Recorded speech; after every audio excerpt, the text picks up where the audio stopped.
DBT, Mindfulness 2. In our last session we looked at the what skills, what we do when practicing mindfulness. But today we're going to look at the how skills, and these are how we observe, describe and participate.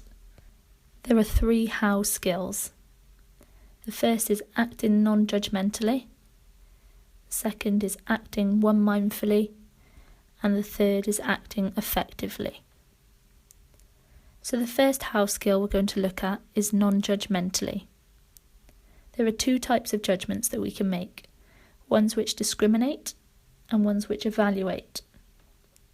Discriminating judgments are ones which are concerned with something meeting a certain standard. Some people are paid to compare things to standards, for example, teachers, examiners, food hygiene standards, etc. Evaluating judgments are ones which attempt to clarify whether something's good or bad, worthwhile or not, valuable or not, attractive or not. Evaluations are something we add to the facts. They're based on opinions, personal values and ideas in our minds developed throughout our lives. They're not actually a part of factual reality. It's part of our everyday language to make judgments as if they are facts.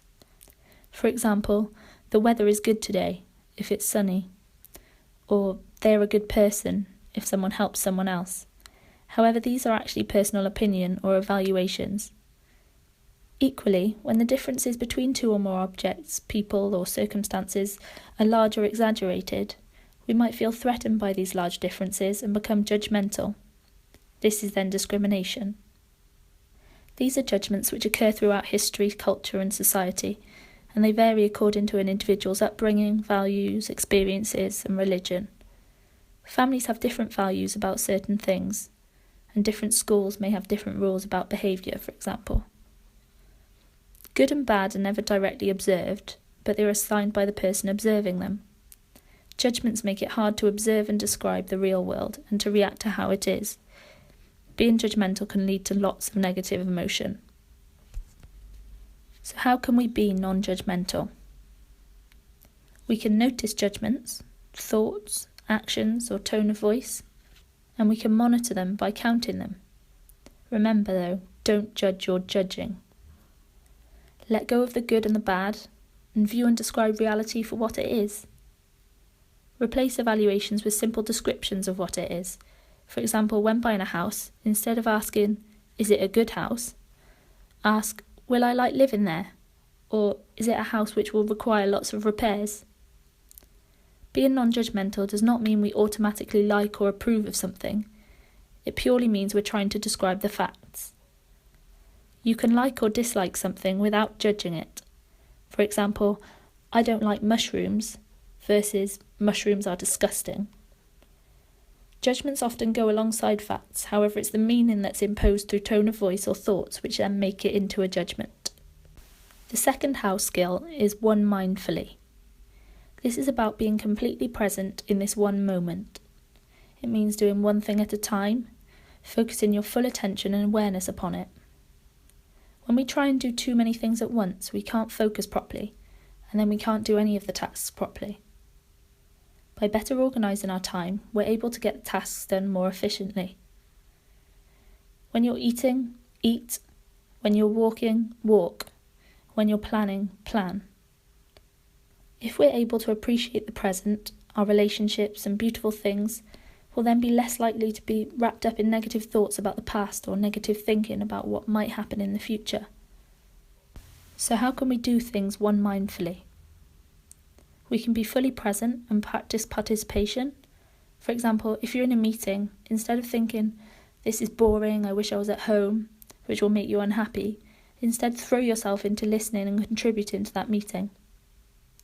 Instead of worrying what will happen when you get somewhere, focus on what you're doing at that precise moment in the steps towards going to your destination.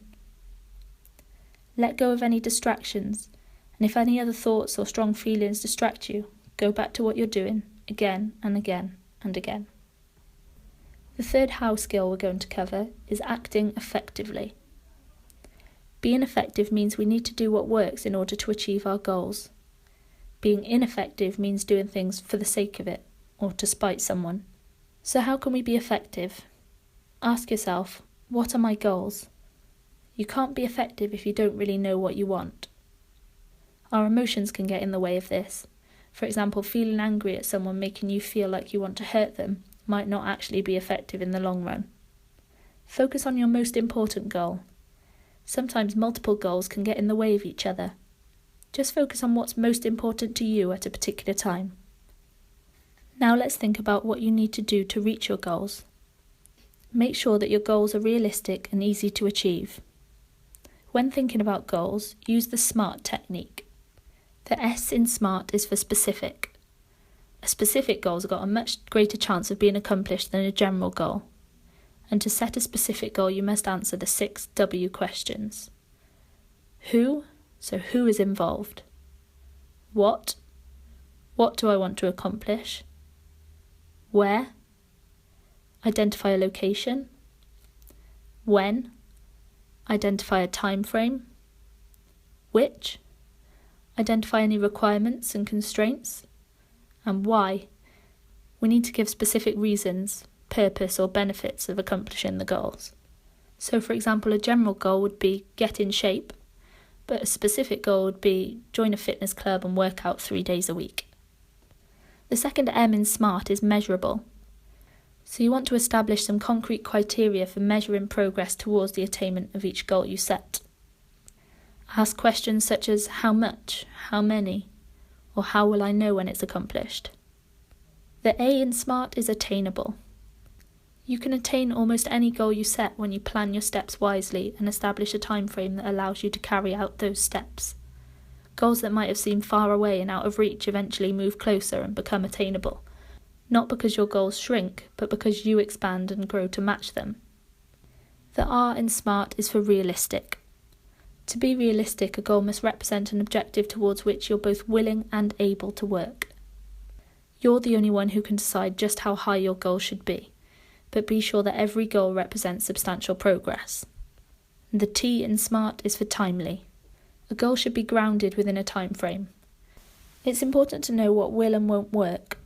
Try not to set yourself up for failure, as this isn't likely to make you feel good about yourself. Also try not to cut off your nose to spite your face. This might take you away from your goals. And know when to keep calm so that you can keep intense emotions from making decisions. Remember to find your wise mind. Now we've had a good look at what mindfulness is. We've looked at the what skills, the how skills, and now next time we're going to be moving on to our next skill, which is distress tolerance.